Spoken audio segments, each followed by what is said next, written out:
then, on! Oh, say, can you see by the dawn's early light what so proudly we hailed at the twilight's last gleaming, whose broad stripes and bright stars through the perilous fight o'er the ramparts we watched were so gallantly streaming, and the rocket's red glare, the bombs bursting in air, gave proof through the night that our flag was still there. Oh, say does that star-spangled banner yet wave o'er the land of the free and the home of the brave? Order! On!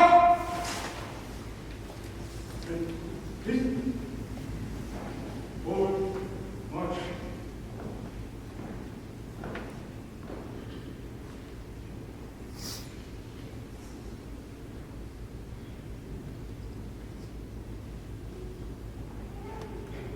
Halt. Halt.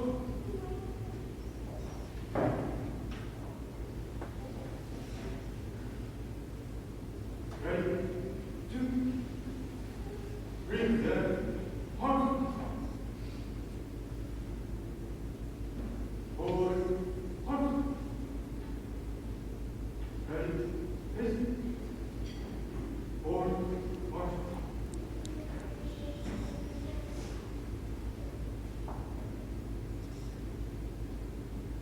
Ready? Listen. Forward, march.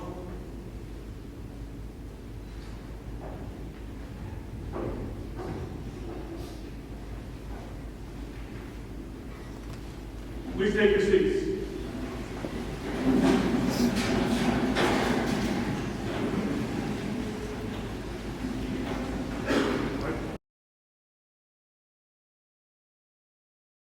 And path for people during the times of need, and as we strive for excellence in the service we provide to the citizens of Maine. The recruits draw energy from our core principles of the past. During the past 6 weeks, the recruits have made them their own core principles and will abide by these throughout their careers with the Maine State Police. Today, the recruits also recognize the commitment and sacrifice of these Maine State troopers who gave their lives in the service of the people of Maine. You will notice on the Maine State Police flag there are 12 navy blue streamers. Each one bears the name of a Maine State trooper who lost his life in the line of duty. The chairs in front of the stage have been reserved for those fallen troopers. You will also notice that recruit benefit will give honor to our brave heroes on behalf of the 83rd Recruit Training Troop.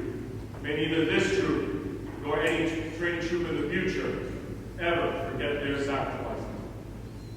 The streamers on the flag bear the following names of the Maine State Police Honor Roll. Trooper Emery O. Gooch, August 9th, 1924. Trooper Brett A. Foster, August 30th, 1925.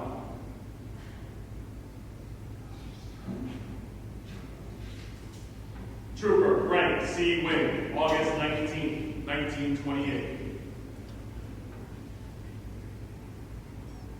Trooper Charles C. Black, July 9th, 1964.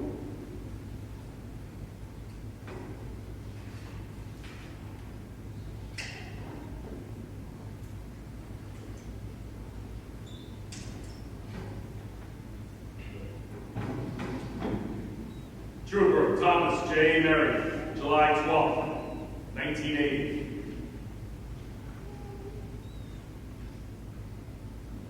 Trooper Michael R. David, June 17, 1986.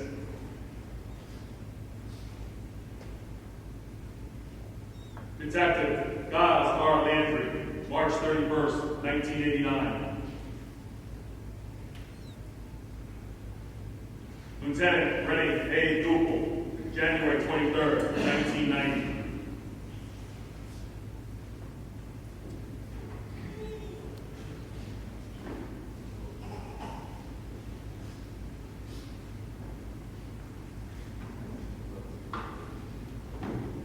Trooper Jeffrey S. Barola, November 13, 1994.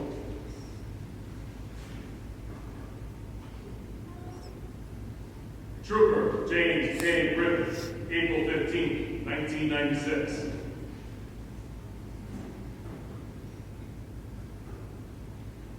Detective Glenn Strange, October 17, 1997. And Detective Benjamin J. Campbell, April 3rd, 2019.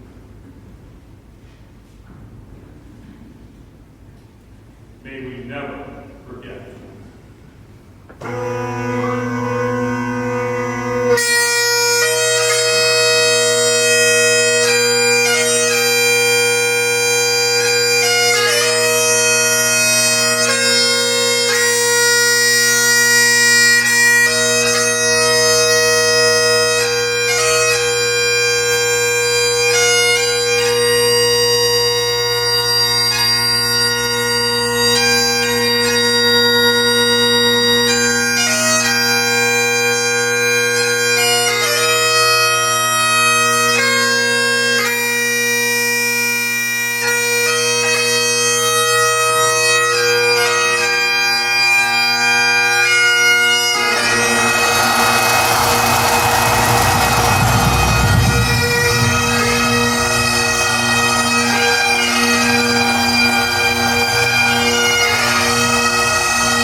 Ladies and gentlemen, in a few moments we will be receiving the arrival of the 83rd Recruit Training Troop.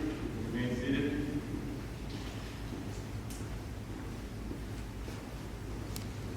Attention to the back of the auditorium. The Maine State Police 83rd Recruit Training Troop.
Ladies and gentlemen, please rise to the Pledge of Allegiance led by Recruit Troop Sergeant.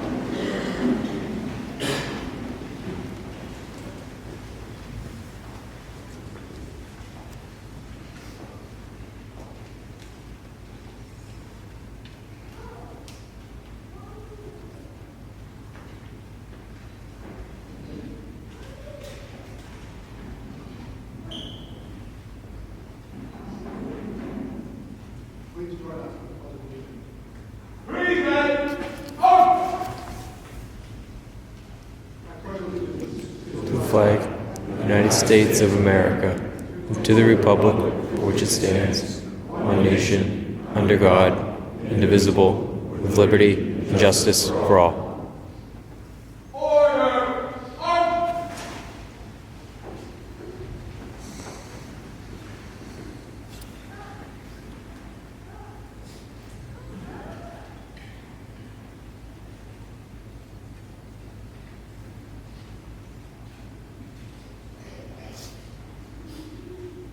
Guide up! Halt!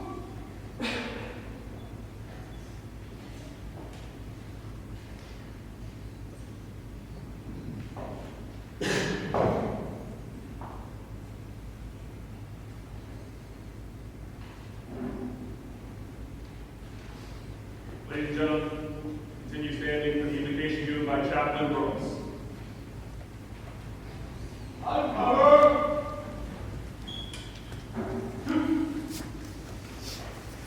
Cover ready, rest.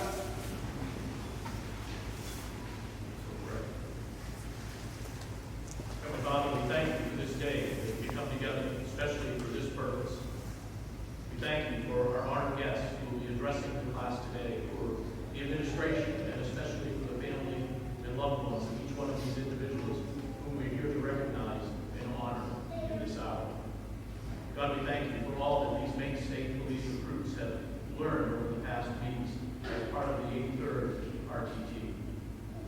God, we thank you for their instructors who taught them, who helped them, who mentored them to accomplish all that they have learned and become to this point today.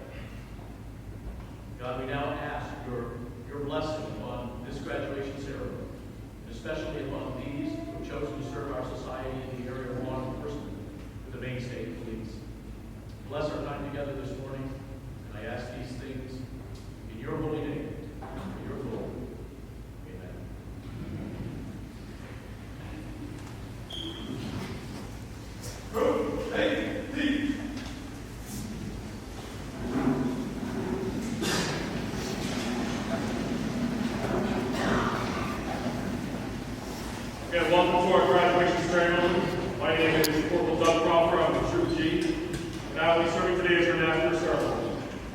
join me in welcoming the following who are seated up here on the stage.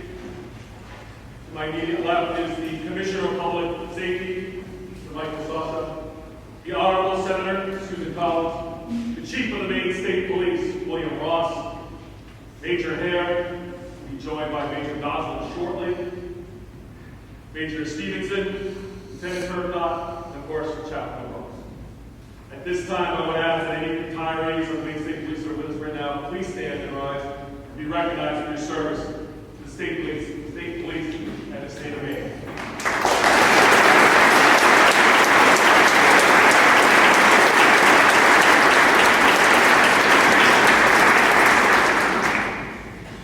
Now it's my honor to introduce our first of three speakers, Commissioner of Public Safety, Michael Sosa.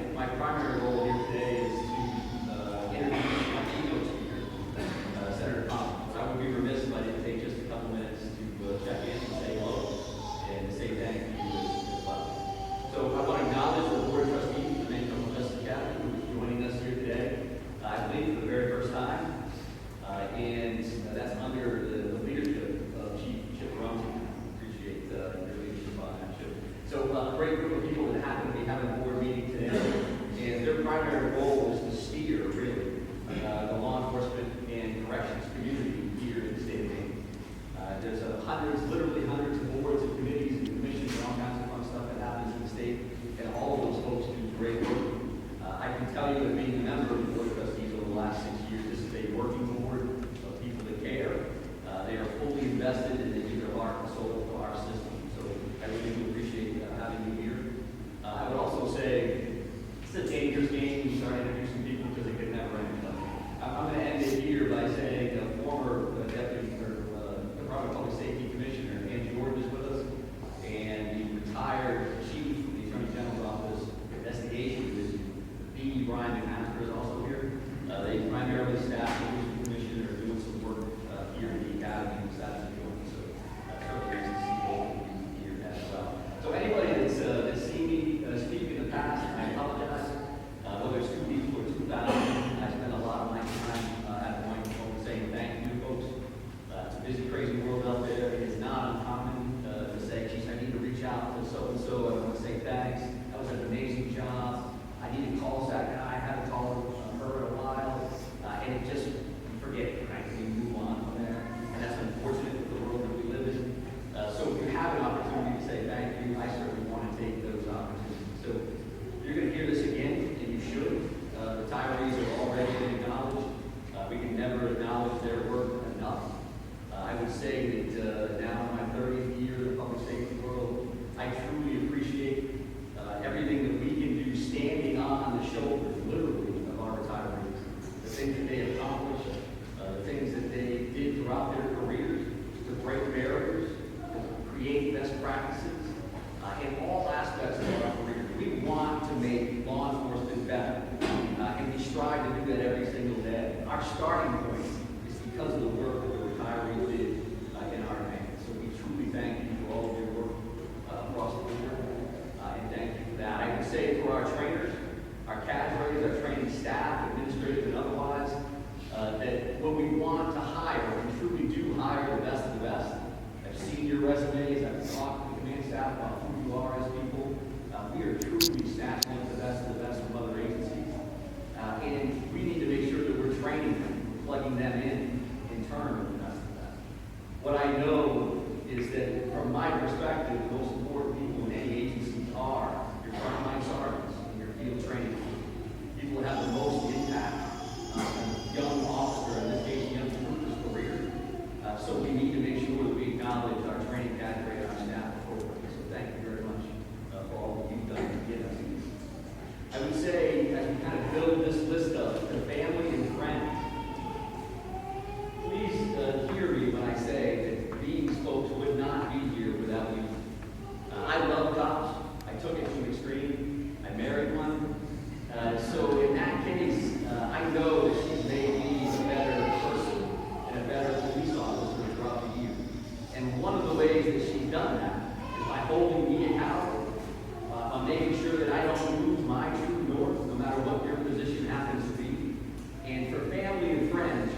that for all of our folks. We take care of the work. That family atmosphere of first responders is not just some catchphrase someplace. That's real. But you, as an immediate family member, will have and continue to have the most impact on our new troopers in this case. Now, this class is a little different. You're a little different in the sense that I believe 11 of our 12 are blueprinters from other agencies and other states in many cases. We do have one new trooper that graduated from a plebe and then went away for some Army training and come back. But this is an experienced group that gets it because they brought that here to that next level.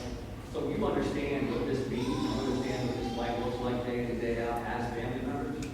But when I asked over the years what makes a good cop, and they want to know you've got to be 6'2" and bench press 300 pounds and have a master's degree, speak 4 languages. What makes a good cop are good human beings.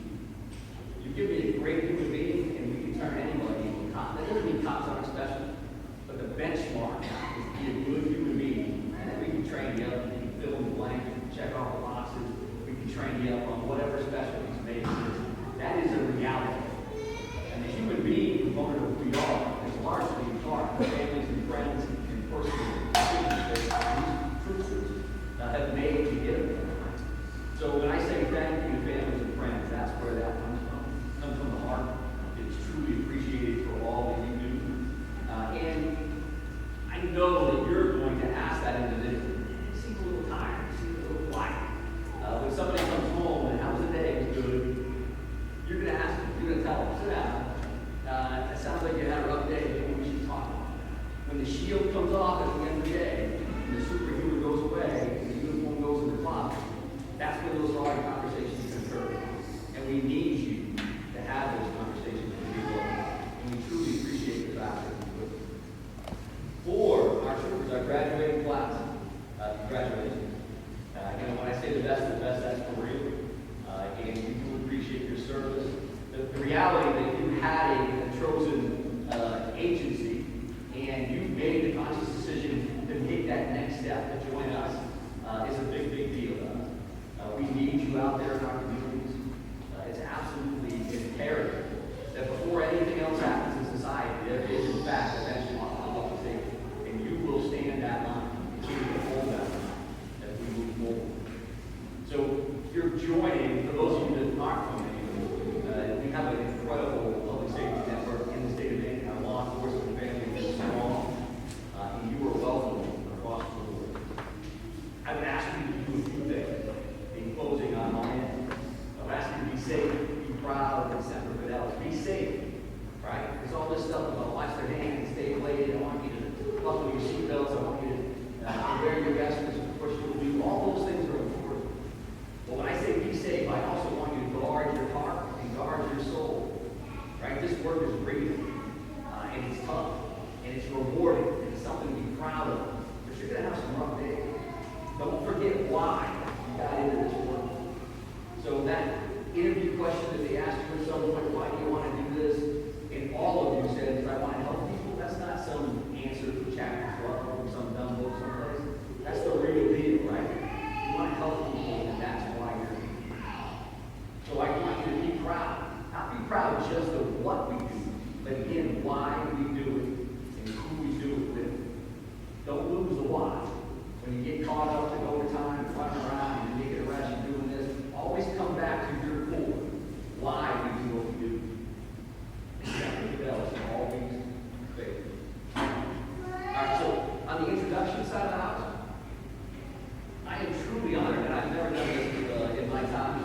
targeted investments for the fiscal year 2025, government funding bills as it works its way through that process.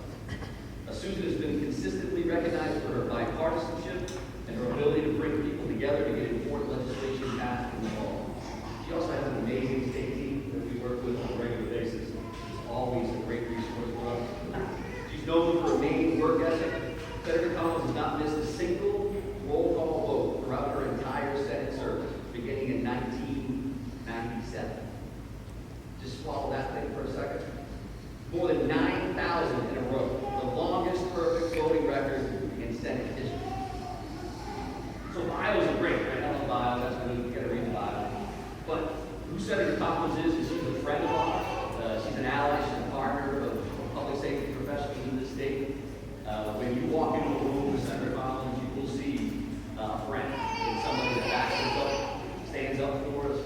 And we've got a great delegation overall. But when we submit something or we send something to DC, at times it can feel like a bit of a black hole. It's not a black hole. With Senator Collins keeping an eye on things and making sure that the state is effective and we have everything that we need in order to move forward. So I want to just say thank you, Senator, for being here, and please join me for welcoming Senator Susan Collins.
threats of sexual assault that actually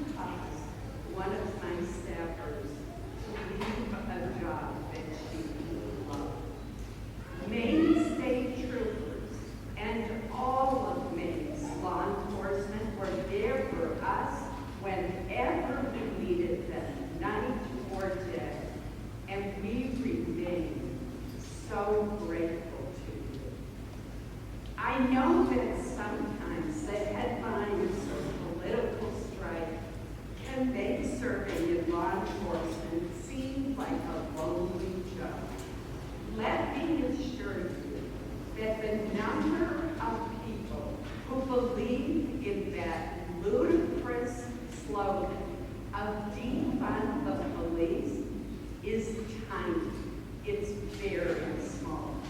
The vast majority of Mainers recognize how critical our law enforcement is, and we thank you today for your commitment to keeping us safe. You abide by the highest standards. We see it in the back.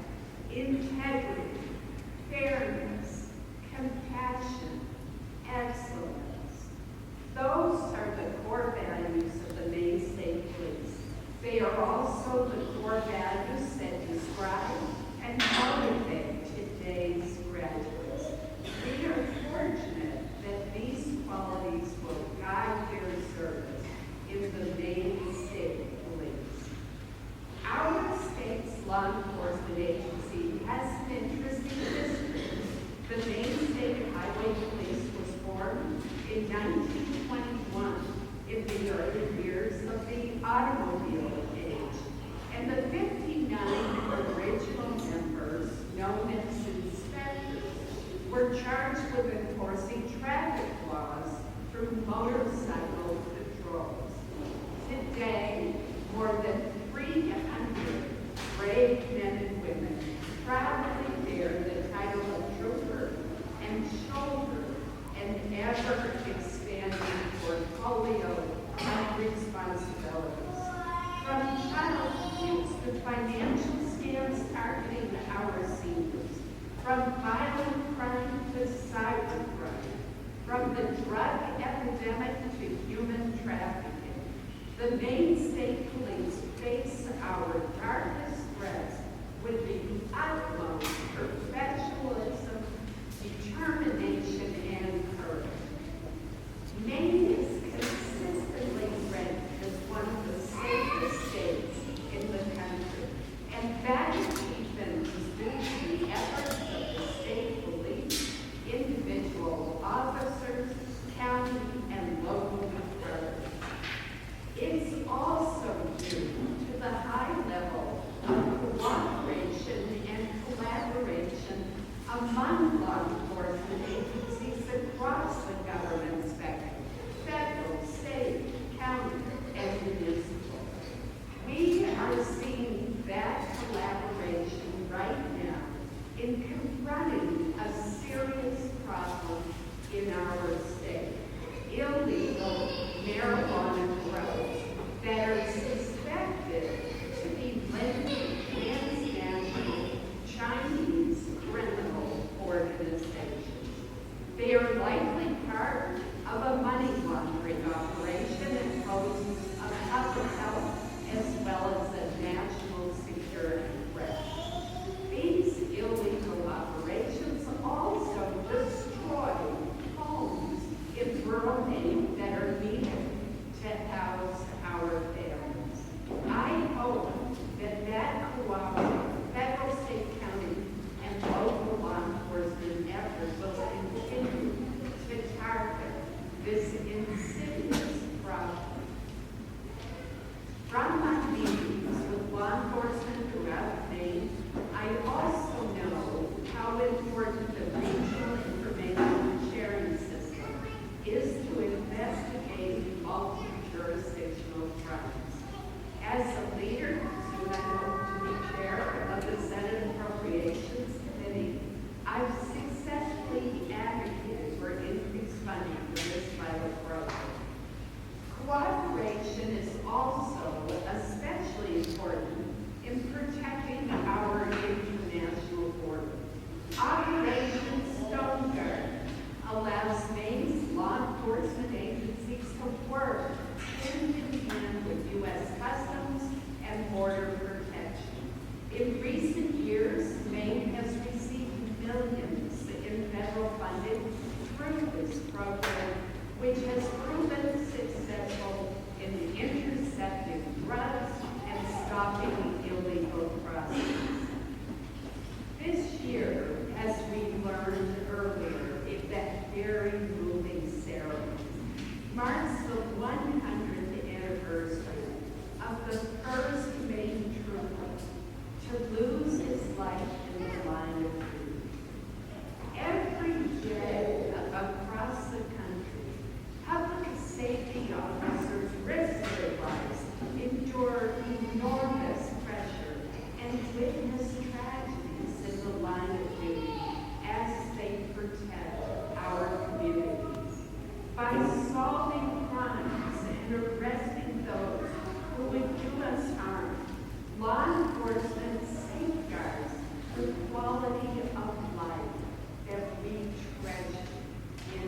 our great state. And that is why this year alone, I'm working to secure more than $17 million in federal funding that will be specifically designated for public safety projects across our state. From funding for new protective gear and equipment for law enforcement in Lewiston, to a new emergency response vessel in Portland, to public safety communications equipment in Cornwall and Winthrop. I'm working to ensure that Maine law enforcement officers are able to protect themselves as well as our community. Every May, I join my Senate colleagues in passing a resolution designating National Police Week. We do that to honor the values and commitment that you have shown to achieve the impressive accomplishments that we honor today. Law enforcement officers are often described as the thin blue line that protects life, liberty, and justice. The uniform of the Maine State Police is a beautiful shade of blue that looks striking on our new troopers as you courageously step forward to serve on that line. Thank you for that service, and may God bless you and stay safe out there. Thank you so much.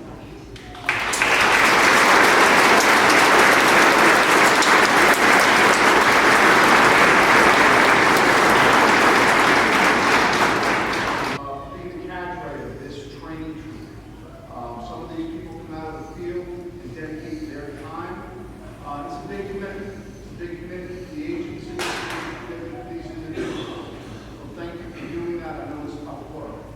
Also, Corporal Dunn is responsible for bringing all of these people, a lot of them from other law enforcement agencies, to the state police and coordinating all of this. So thank you for that hard work and that dedication. One of the things I want to talk about today is responsibility. Responsibility, and this is going to be directed for you guys, so that'll be the tip off here, right? Responsibility. Now, before I get into what your responsibilities are, I want to talk about responsibility in general. This morning, as I'm looking over